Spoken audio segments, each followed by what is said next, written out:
Welcome to today's webinar, which provides a guide to zero waste and circular products for manufacturing by exploring true and cradle-to-cradle certified, both innovative tools and circular solutions to drive systems transformation. My name is Marissa Guber, and I'm the Partnerships Manager at the Cradle to Cradle Products Innovation Institute, and I'm thrilled to moderate today's discussion. Our presenters today are Bergen, Hubert, and Susie Westrup. Bergen leads the Institute's work in the built environment sector in the Americas. She's responsible for outreach, education, policy development, and adoption of Cradle to Cradle certified with product manufacturers and the wider built environment stakeholder community. Susie Westrup is the Director of Client Services for TRUE program. Susie is responsible for the growth and development of the TRUE program with a focus on South Atlantic and South Central regions of the US, Southeast Asia, and the Middle East.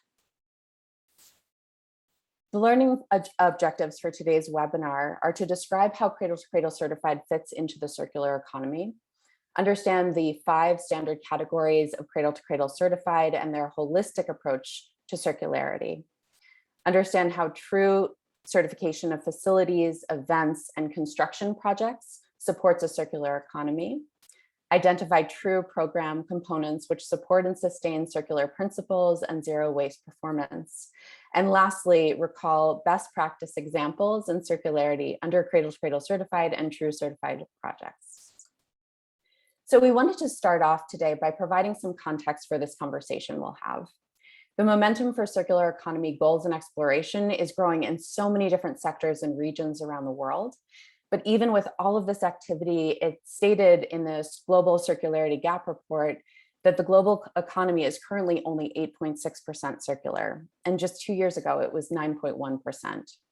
The report goes on to say that to keep this world livable and thriving, we need to double global circularity from 8.6% to 17%. So the urgency to move from goals to implementation is clear. Much of the world has woken up to the global climate crisis, which is the result of this take, make, waste extractive economy. Efforts to use energy efficiency and more renewable energy are absolutely important, but can only address about half of the emissions. It's absolutely critical that we think beyond just minimizing emissions and fundamentally change our products and the systems around them. So this is what we're here to discuss today. In this critical time, we must design out waste and rethink and redesign how we make and use materials and products. And ultimately, we must transform the system in which we're operating. And what's needed to do this, which both our organizations represent, is bold visions and comprehensive market-proven tools that provide a path for optimization. So in this webinar today, we're going to look at what it takes to achieve circular products and manufacturing and to transform the system. Our presenters will demonstrate how Cradle to Cradle certified and TRUE approach these important pillars. As you can see here, we'll be talking about education, design, circular sourcing, and systems to advance circular products and zero waste manufacturing. When we're talking about circular education, we're talking about how to empower and equip internal teams with foundational knowledge and tools to participate in certification and circular goals. Circular design, we're looking at designing products and processes for material compatibility with cycling pathways. And with circular sourcing, we're looking to incentivize the use of responsibly sourced and renewable content and incorporates cycled materials and products. And then within circular systems, we're hoping to address the infrastructure needed to realize material and product cycling. And so with that, I will now hand over to Bergen to talk through Cradle to Cradle certified. Great. Thanks, Marissa, for setting the context today. As Marissa mentioned, my name is Bergen Hubert, and I am the Built Environment Manager at the Cradle to Cradle Products Innovation Institute. I work with building product manufacturers and their suppliers, members of the A&D community, and owners and developers to try to increase the number of C2C certified products and specifications, and more broadly, safe and circular materials in the built environment. A little bit about our organization. The Institute is an independent global nonprofit founded in 2010. and is rooted in cradle-to-cradle design philosophy. Our team is based in the US and also in the Netherlands, with offices in San Francisco and Amsterdam. I'm actually based out of the Washington, D.C. area. Hopefully that becomes more relevant to all of you as we see each other in person. Great. At the Institute, we envision a world where safe materials and products are designed and manufactured in a prosperous circular economy, to both maximize health and well-being for people and the planet.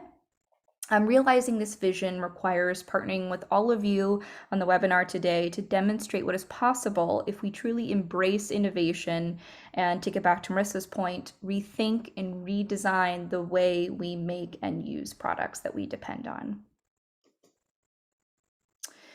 To achieve this vision, it requires a paradigm shift, a cradle-to-cradle thinking, namely that everything is a resource for something else in a biological or technical cycle, eliminating the concept of waste. Consumables like cleaning agents or biodegradable packaging circulate in a biological cycle, to which they can be safely reintroduced into nature after use. They turn into compost or other materials, which are in turn used to make new products. Consumer goods, such as electronic items or flooring, circulate in a technical cycle. These products are already optimized during the design and manufacturing processes as material resources for their next service life as new products.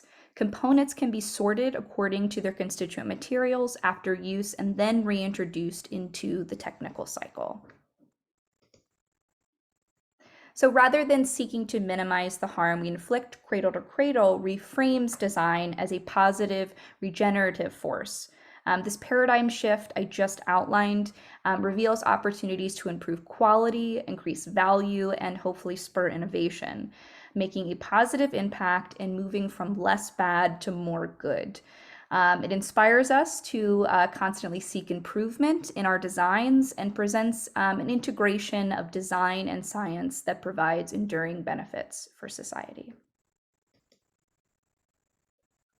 Okay, so what do these cradle-to-cradle principles look like in practice? We provide a comprehensive framework that offers a global definition for safe, circular, and responsibly made products. The underlying standard, Cradle to Cradle Certified, is science-based and multi-attribute with 5 categories that are intrinsically linked and are a measure of innovative products made for the circular economy. In the context of our work, circularity starts with selecting safe materials that protect human health and the environment, and to ensure high quality of materials for future use and cycling, followed by responsible supply chain and business practices of clean air and climate protection, water and soil stewardship, and social fairness. The 5 categories are underpinned by both qualitative and quantitative requirements and translate also into company and supply chain. The first 2 categories address the materials in the product. So material health, ensuring that materials are safe for people and the environment. Product circularity focuses on enabling a circular economy through regenerative product and process design. And then the other 3 categories address how the product is made. They aim to protect clean air, promote renewable energy, and reduce greenhouse gas emissions, safeguard water and soil resources, and respect human rights and contribute to a fair and equitable society. So to earn certification for a product, companies work with an independent third-party assessor to determine a product's achievement level across those 5 categories. The product is then assigned an achievement level for each category: bronze, silver, gold, or platinum. The lowest level of achievement among the 5 categories determines the product's overall certification level, which is awarded by the Institute. And it's important to note that in order to renew certification, a company must demonstrate efforts to improve the product's performance in one or more of the categories. We believe by awarding certification on the basis of ascending achievement levels and requiring certification renewal every 2 years, we encourage and reward innovation and continuous and measurable improvement over time. Okay, so when you see the certification marks on products, it is important to know what it means. and what set of criteria are behind them, and really the assurance that they bring to a product that is safe, circular, and made responsibly. So I'm going to spend a little time reviewing the 5 categories of assessment under our program, starting with material health. So before entering a technical or biological cycle, a material and its constituents must be evaluated for its impacts on human and environmental health. Material health is really the building block and the foundation for a holistic approach to sustainable product manufacturing, which is why at the Institute, other like-minded organizations, the design community, and leading green building standards have really made it a priority when looking at materials. I do believe that we have seen progress on this front, which is why other sustainable attributes such as embodied carbon and circularity have become almost non-negotiable assessment criteria as well when selecting materials and products. So how do we assess material health? First, we consider what's in the product through a process of inventorying or making a list of ingredients. Then we determine what is not in the product by screening against list of known problematic chemicals. There are hundreds of different screening lists out there, but our restricted substances list, or RSL, is harmonized with REACH and other leading chemical regulations. I want to point out that list screening is helpful to rule out known problematic chemicals or classes of chemicals, but it actually won't tell you that what is in the product is compatible with human and environmental health. So then a comprehensive assessment is conducted by chemists and toxicologists to evaluate chemical hazard profiles and their potential risks in specific product context. These hazards look at 21 human health and environmental endpoints. That includes carcinogenicity, endocrine disruption, reproductive and developmental toxicity, climate relevance, persistence of bioaccumulation. I won't name them all, but it's a really comprehensive assessment. And then finally, we ask the question, how can we even make it safer by redesigning, reformulating, and innovating to pose no risks? Okay, so now once the product has been assessed and optimized for compatibility with humans and the environment, we can now start to consider it and its materials capacity to be perpetually cycled through the highest and best channels of use and reuse. Again, this idea is to eliminate the concept of waste through the design and remanufacture of products with materials that continually retain and generate value from one life cycle to the next. So I want to spend a little more time outlining how Cradle to Cradle assesses the circularity of a product. The overall framework under our certification aligns with the Cradle to Cradle principles I just outlined and with circular economy goals and principles. So our requirements in the product circularity category fall within kind of 3 tracks or 3 distinct pillars.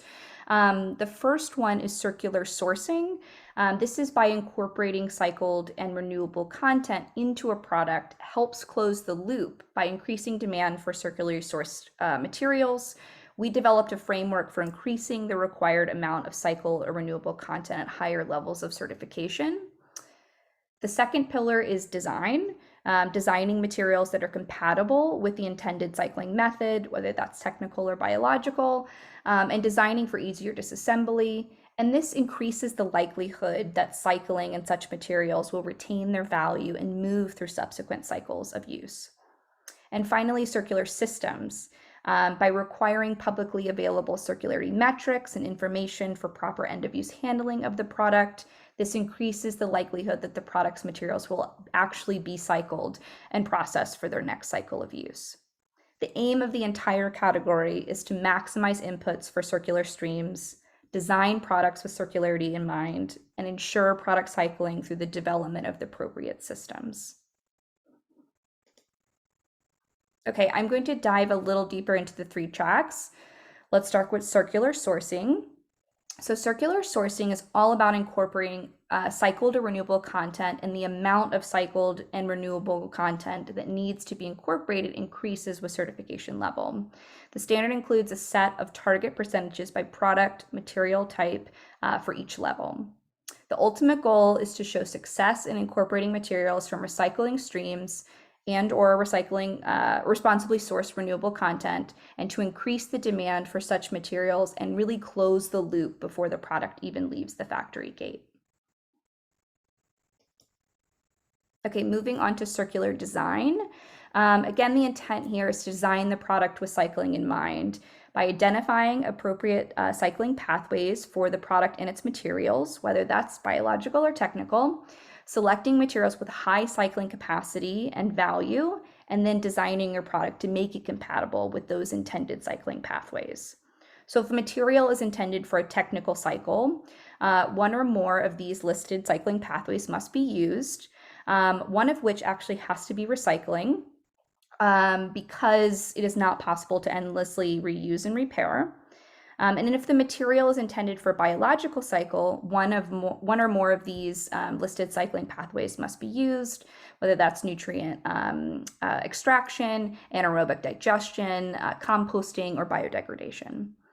As you can see, percentage of materials by weight must be compatible with their intended cycling pathway, increases with certification level. Also in the circular design track, at higher levels of certification, a circular design opportunity must be implemented. These are things like using a modular design, which you'll hear about from one company in a little bit, and offering the product as a surface model. And if it's applicable, the product must be designed for disassembly. Okay, the last pillar is circular systems, and this is all about facilitating cycling, preparing for cycling, and investing into the programs and partnerships that will enable successful product cycling, and of course, actually cycling the product at the highest levels of certification, and then also monitoring cycling and improving cycling rates and quality over time. This is done through proper preparation and investment in product circularity through education, the development of a cycling plan, and the initiation of those necessary partnerships, and at the higher levels of certification through the successful implementation of a program for cycling and evidence of active cycling monitoring and improvement. Okay, and additionally, at the entry level of certification, the publication of circularity data and cycling instructions is required. This is to support material tracking and help realize product cycling by increasing transparency and end user education, it's a mouthful, on how to properly cycle the product. We invest so much upfront on the design and manufacture of the product, but we need to do better at ensuring the product actually sees its next intended use cycle. Okay, and as the focus of today's webinar is on circular product manufacturing, I wanted to spend most of my time digging into the criteria we evaluate for a circular product. But as a reminder, we believe that there needs to be a holistic sustainability approach to product and process design to realize a healthy circular economy. The first two categories, again, that I already covered, material health and product circularity, address the materials in the product. And then the other three categories address how the product is made. So clean air and climate protection ensures that product manufacturing results in a positive impact on air quality, the renewable energy supply, and the balance of climate change and greenhouse gases. Water and soil stewardship ensures water and soil are treated as precious and shared resources. Watersheds and soil ecosystems are protected, and clean water and healthy soils are available for people and all other organisms. And finally, social fairness ensures companies are committed to upholding human rights and applying fair and equitable business practices. Okay, so I know I went through a lot very quickly, but I think it's really important to look at some product manufacturers and brands that have put all of these requirements behind the certification into practice and are truly leading the way in circular product manufacturing. Okay, starting with Napapiri. They are a clothing brand headquartered in Italy. The Napapiri Circular series is made from a mono material composition, and all of the fillings and trims are made from nylon 6, while the fabric is made from eco-vinyl regenerated nylon. This makes it very easy to recycle and is safe. The products are linked to a take-back program that allows customers to return them to Napapiri after 2 years of purchase and to be transformed into new fabric through the eco-vinyl regeneration system. Napapiri has continued to explore the possibilities of circularity by expanding their original certification, which was Infinity, 100% recyclable jacket, into a family of products called Napapiri Circular Series. They've already expanded by certifying a series of coats and jackets, bags and accessories, tops, trousers and shorts, and knitwear. And they are actually continuing their journey into circular fashion using our framework. Very exciting new certification from Bang & Olufsen, which is an electronics company out of Denmark. The Beosound Level is the first ever cradle-to-cradle certified speaker in the consumer electronics industry, and it's actually one of the first products to certify against our version 4 standard.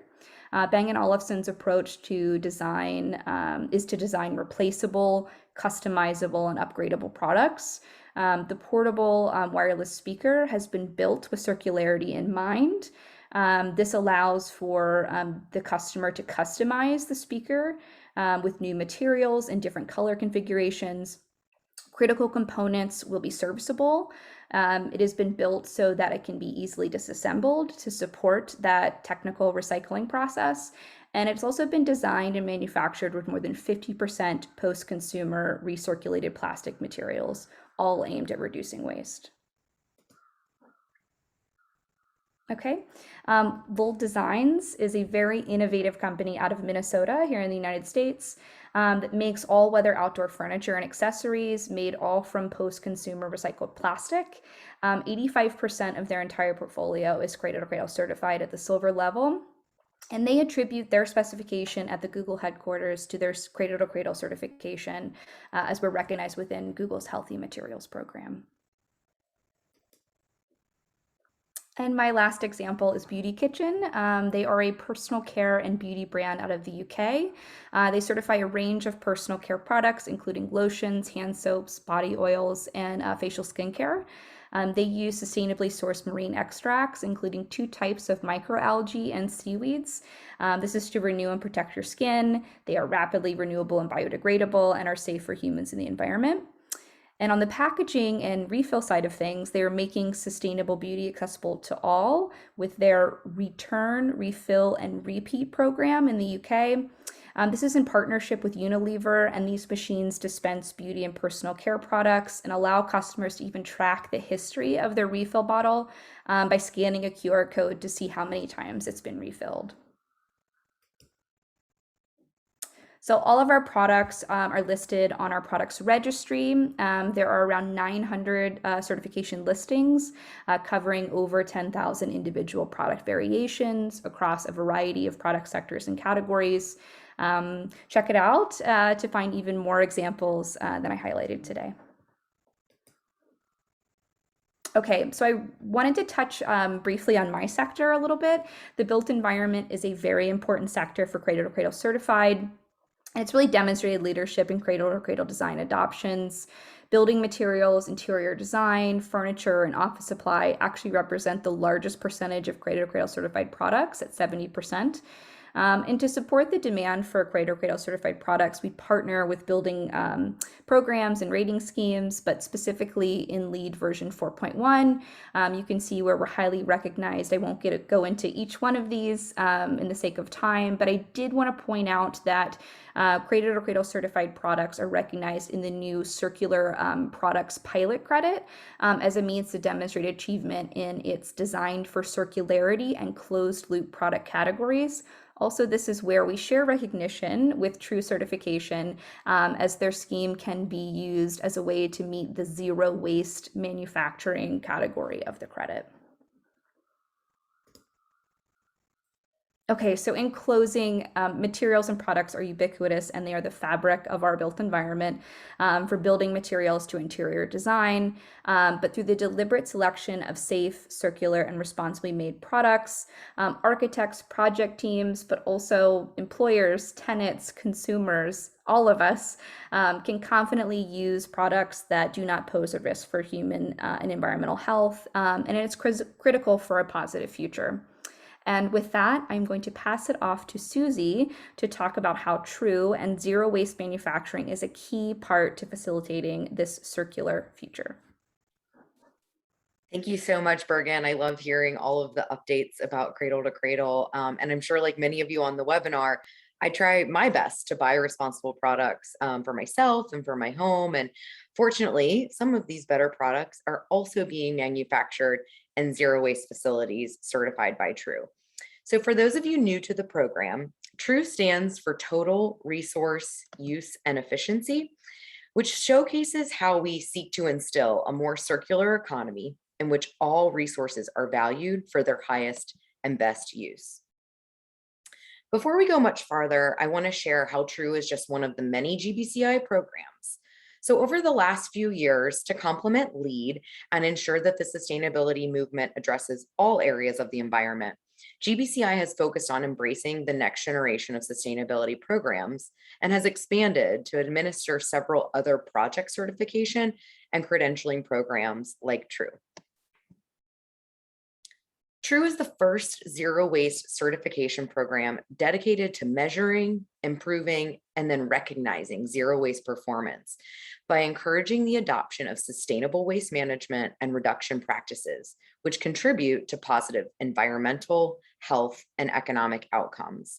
The transition to a truly circular economy will require us to challenge everything we've been taught about waste and to begin viewing our materials, or trash, as we're used to calling it, as a resource or an opportunity rather than just something to simply discard. True enables businesses and organizations to define, pursue, and ultimately achieve zero waste goals for their facilities. The program empowers the facilities to quantify their performance, then find additional ways to improve their progress towards zero waste, which will increase their efficiency, reduce their carbon emissions, and support public health outcomes. In addition to the positive environmental impacts of zero waste, True also provides a strong return on investment. Paying to manage excess materials is just a bad economic model. So our goal at True is that people will rethink each and every resource that comes in and out of their facility. The goal of projects participating in True is to divert all solid waste from the landfill, incineration, and the environment. This includes waste to energy. True goes beyond recycling and diversion to help restructure production and distribution systems to prevent waste from being created in the first place. So how does this work? The rating system has a really strong focus on upstream policies and practices with an emphasis on metrics. Each of the categories in the True rating system provides opportunities for operational process improvements, and the credits are truly strategies that help you along your journey to achieving zero waste. To date, over 200 projects and more than 120 million gross square feet of space have been registered and certified with True. We cover over 38 US states and 17 countries. In the last 3 years alone, True facilities have diverted over 1.4 million tons of waste from the landfill.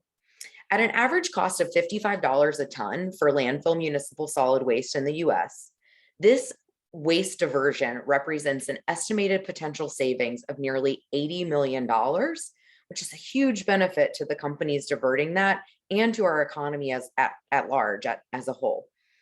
With commitments for large scale implementation from companies such as manufacturers, like we're talking about today, but also national retailers and large technology companies, we know that we're just beginning to see the continued growth that will keep carrying on.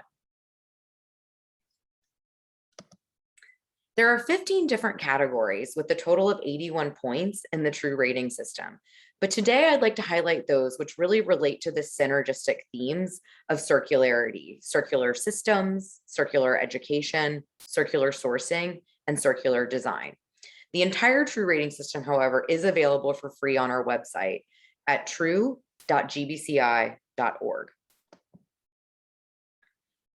One example of how a facility can work towards zero waste and better systems is by looking at incoming materials. Doing a comprehensive evaluation of your supply chain is one of the very first credits in our redesign credit category. Then also looking at your outgoing materials and restructuring solid waste collection agreements for zero waste. Again, one of the very first things we ask you to do in the True Rating system. Next, I want to focus on our leadership category. And as you can see, there's a strong emphasis on policies and practices, but especially credits 4 and 5, taking responsibility for products and packaging really complements product certification like Cradle to Cradle and fits our overlapping theme of circular systems. One of our partners who has found value in certifying their entire portfolio of facilities is Cintas. Cintas leads the industry in supplying corporate identity uniform programs and other building service materials like your walk-off mats, etc. They've certified all 8 of their North American distribution centers in Alabama, Texas, Kentucky, Pennsylvania, Ohio, Nevada, Toronto, and Chicago. They were the first certified distribution center project and have provided many lessons learned for this type of facility. As a company, their philosophy is based on their founders, who created a process for laundering and reusing shop rags that were being disposed by manufacturing facilities during the Great Depression. Their reuse of uniforms and other supplies helped them achieve true certification and took their diversion rate from 75% to over 90% in just 1 year. They continue to engage their employees to find new ways to drive towards zero waste because they know that it's the people doing the day-to-day work that see the opportunities for improvement. On the screen, you can see a flyer from Cintas that showcases them taking responsibility for their products in many ways and educating their consumers about how they do this. Achieving zero waste also requires individuals within a facility to rethink. Education is critical to reinforce the correct behaviors that support better environmental performance. So True promotes zero waste training for all, including during employee orientation, for purchasing agents, and through ongoing communications that we provide to our employees, letting them know what the latest zero waste news and rates are in the facility. One pathway for zero waste and circular education is our True Advisor. For companies like Cintas, who I previously mentioned, they identified key employees at each location to become a True Advisor. Then these True Advisors have monthly calls where they talk about how they're improving. They share best practices and they can learn and grow through each other. True Advisors understand the requirements of the True Rating system. They help projects achieve True certification because they know how to document, and they're committed to advancing these zero waste practices and policies and culture. The True Advisor certificate demonstrates that an individual possesses basic knowledge of zero waste terminology, tools, technologies, and implementation strategies to assist in achieving zero waste and True certification. The certificate program provides a comprehensive curriculum for the individual who wants to learn about zero waste policies and programs. In the upstream management category, True puts a strong emphasis on circular design by requesting that vendors redesign their products and packaging to reusable and recyclable. The True Rating system is the only zero waste certification that really focuses on these upstream strategies to encourage the reduction of materials generated during extraction, transportation, packaging, and other processes prior to consumption. Containers and packaging make up the largest portion of waste in the United States, about over 30%. For every 1 pound of waste that you or I as consumers have to manage, 71 times that amount of waste is created upstream before the product even comes into our hands. So the upstream management category really focuses on this, encouraging certifying facilities to work productively with their upstream vendors and suppliers to redesign inefficient practices and advocate for the adoption of their own zero waste goals, the elimination of all non-recyclable packaging, implementation of take back or return to vendor policies, and a design for reuse and recycling.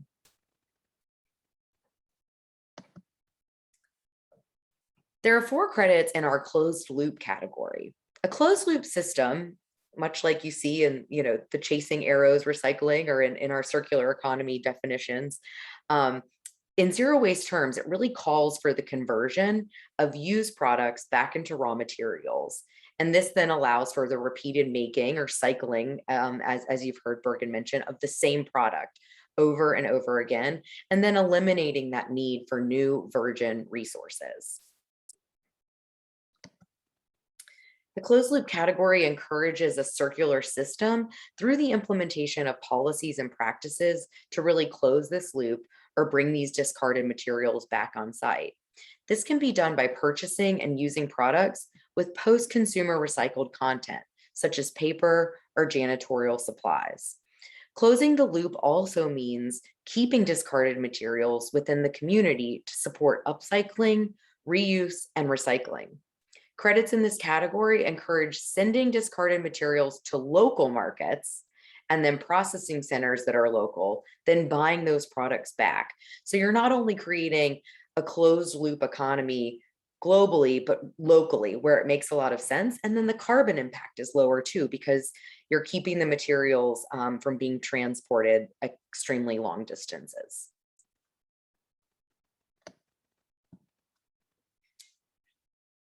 So next I have a video case study from Hills, the pet nutrition company under Colgate-Palmolive. They've committed to True in over 16 facilities across 4 continents. We hope you can see the positive impact that a True certified manufacturing facility can have on its employees. So give me just a moment and I'll share this video.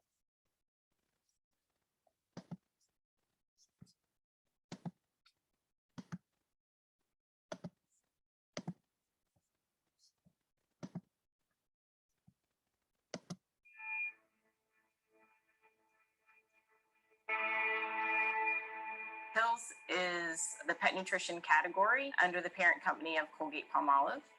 The corporation as a whole is striving for zero waste across the globe. Those goals have been achievable for us because we were unwilling to accept any less.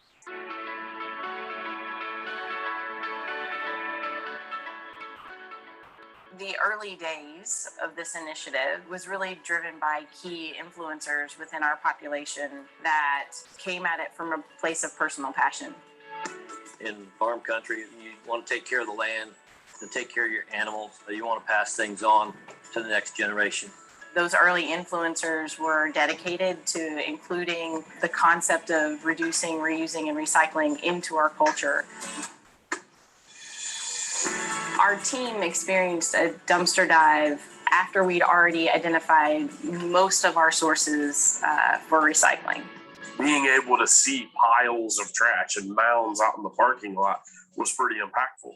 I had 50 folks out there with rakes and brooms and rubber gloves sorting through the trash, and we wanted to look at it and decide what could be recycled if we had an avenue to recycle it, and then what was truly rubbish and had to go into the trash. You also need to think about reducing the need to recycle. So you work with vendors to reduce what's coming into the plant so you can reduce what's going out of the plant. We went from having 2 trash compactors in the plant that we were pulling out almost twice a week down to 1 trash compactor in 1 department, pulled almost monthly for sanitation reasons. In most cases, it's not even full. We were able to implement an employee recycling program. We've diverted about 7,000 pounds of items from going to the landfill just based on stuff that our folks are bringing from home. We achieved the Platinum certification this year in 2018 from the Green Building Council. You have to have more than 90% of your waste streams being reused or recycled. We hope that people will see the example that Colgate and Hills set for manufacturing, and they are able to benchmark with us so that they can achieve the same thing. To be able to get to where we're at right now, it has to be the group. It's important that everybody is trained and that everybody's on board. What you have or what you're given is what you're responsible for. If you've got the knowledge and the passion and the capability, Why not? Being zero waste is a point of pride that we can talk about, that people understand outside of our walls. It means something to our families. This is a human achievement that impacts people around the globe.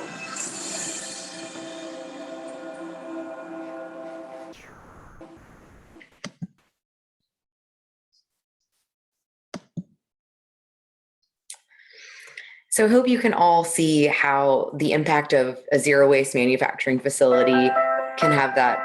Oh, sorry. Excuse me. Sorry. Colgate people care. We'll keep hearing about Colgate. I'm sorry about that.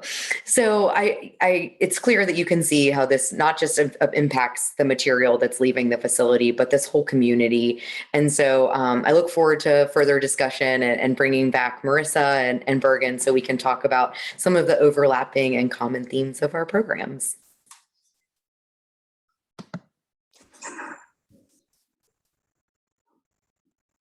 Marissa, you're on mute, honey. We go. Thank you so much, Bergen and Susie, for sharing all of that. Now that you've learned a little bit more about both how Cradle to Cradle Certified and True address circularity, we wanted to walk through this visual, which showcases examples in each of the 4 aspects that we discussed today. So just to bring it back, Bergen and Susie, can you touch on how both programs address circular education? Yeah, I can start. So we look at it, and I think same with True. This is we do this in multiple ways, but here's just one example. And participation in a circular education initiative is an entry-level requirement under our product circularity framework. Examples of this could be attendance at a conference or workshop addressing circular economy topics, and hopefully also recognizing that the True Advisor program could be one of the ways to achieve this initiative. Yeah, and with True, we don't require that everyone in a facility become a True Advisor. I want to make that abundantly clear, but zero waste training is critical. When it comes to waste, it's so tangible, right? We all come into contact with it every single day, and we have to make choices about what we're going to do with that and how to do the right thing. It's not always intuitive for everyone to know what to do with that.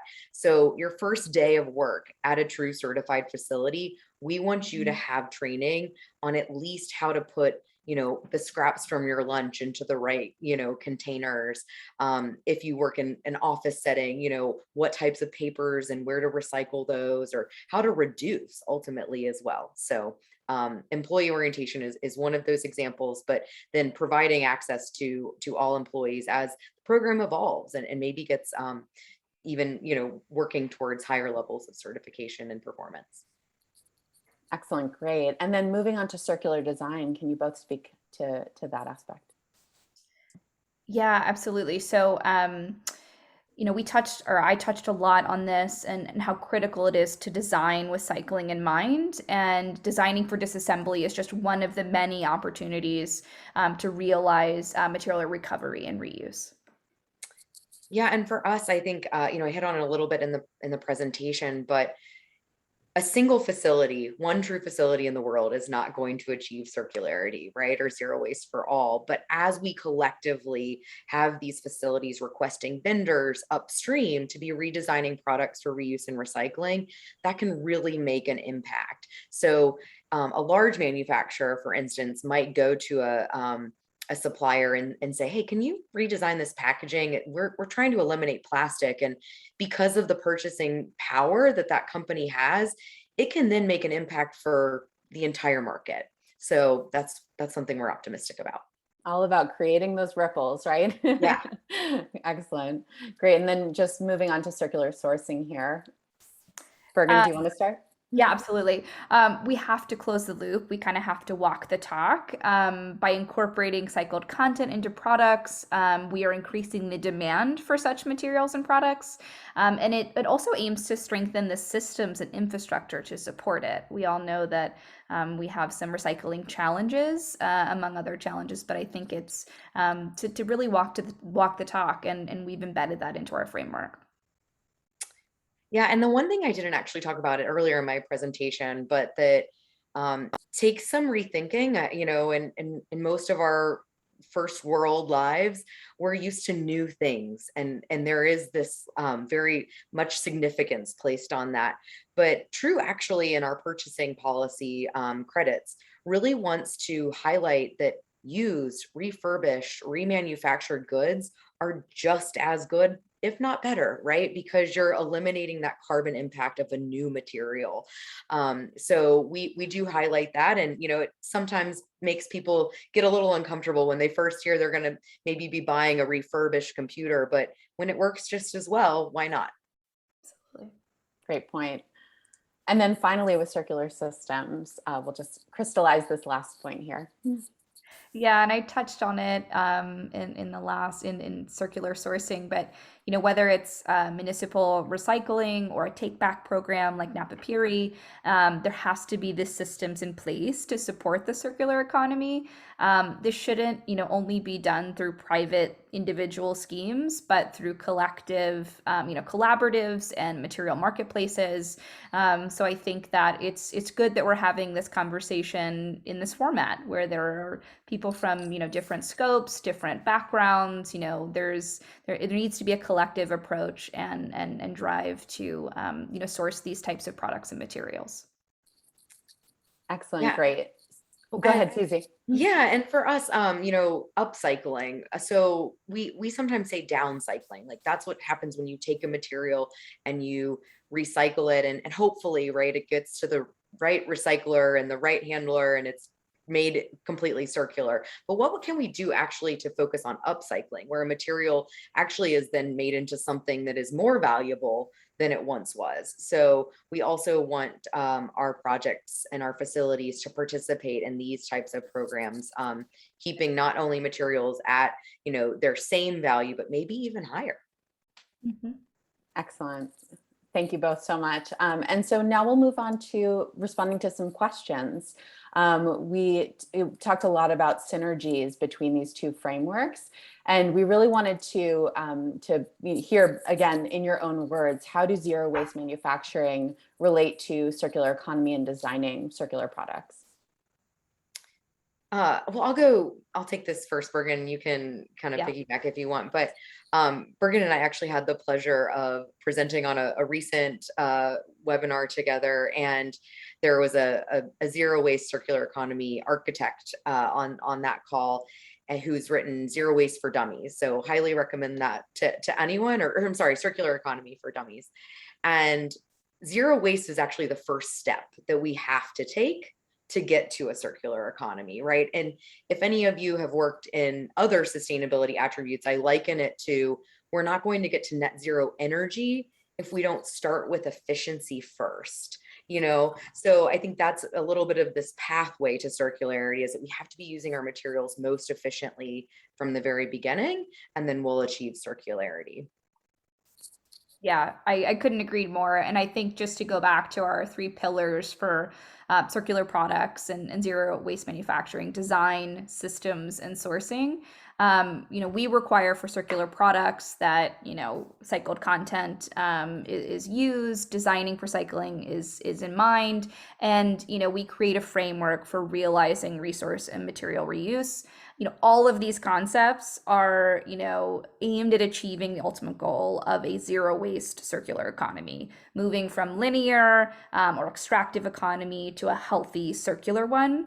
And I tend to say this sometimes in my work. You guys remember that saying that you know, a man's trash is another man's treasure. And I try to get back to that, you know, and I think Susie, you touched on this, you know, getting back to that, you know, there's nothing wrong with things that are refurbished, remanufactured, recycled, upcycled. And I think that we're learning that from, you know, organizations like, you know, ThreadUp that are, you know, giving a, you know, a new home to, you know, clothing. And so I think that it's becoming a shared marketplace, just like, I don't know, maybe Uber or Airbnb. We're all in this shared resource economy, and we have to try to start embedding that into manufacturing and, you know, products that we use every day. Absolutely. A question around that you both gave such great examples in terms of manufacturers that are already in this journey, but for those who are just starting out, learning about zero waste and circular products, can you share a good place to start? And there was also a question I saw come in the chat around, and the Q&A also too, around barriers to entry for the companies that are seeking zero waste circular models. So maybe if we can address both of those together, that would be great. Yeah, well, I think education is the first step. You don't really know where to start if you don't know what you're supposed to do. And so our True Advisor is always our most recommended best first step. You'll learn about the whole rating system as well as zero waste terminology, how to take some of the measurements and metrics that you need to begin to be seeing this performance and how to improve it. And then we also have an incremental step towards certification called pre-certification, which really highlights the 9 most critical actions that will set you on a trajectory towards achieving zero waste. And so, start measuring, start managing, and of course, very first at the beginning, start educating yourself so you can begin rethinking. Yeah, I couldn't agree more. And I think our frameworks are set up similarly in that fashion. I think just start, it could be a scary process, but I went over how our framework is tiered, it's continuous improvement model. It offers ways for product manufacturers specifically to start preparing and, for producing and selling a circular product.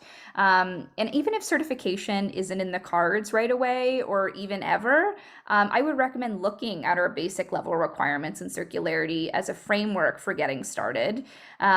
As Susie mentioned, educating your staff, identifying those barriers, and maybe honing in on a specific product, or in Susie's case, a facility, and then just identify some of those high potentials for circular design and sourcing opportunities. I think also just asking the question, like, where does this go and what can we do about it? I think that was highlighted so well in your video, Susie. And I think you'd be surprised, how much you can just do with that thought experiment alone. Excellent. There was a question around, we were talking about specific challenges, but on a broader level, systems challenges. So what are the systems challenges that you see at those organizations that are participating, and how do they overcome them? Yeah, I think transparency and data, right? I think that's we're seeing that across all ESG metrics, not just waste or circularity, but specifically in waste. I think we need to be bringing more integrity to the type of data that we're having. So just having those conversations with your vendors. I know they're involved in our program as well, so reach out to them. Even if they haven't been doing this historically, doesn't mean they won't be willing to start working with you now, so that you can really get the data that you need to make the impact that you're trying to achieve. I feel like I keep saying this, but I couldn't agree more, Susie. I think that those are barriers to both, certification and also just progress, right? I think there can be supply chain complexity, there can be different, value chain priorities.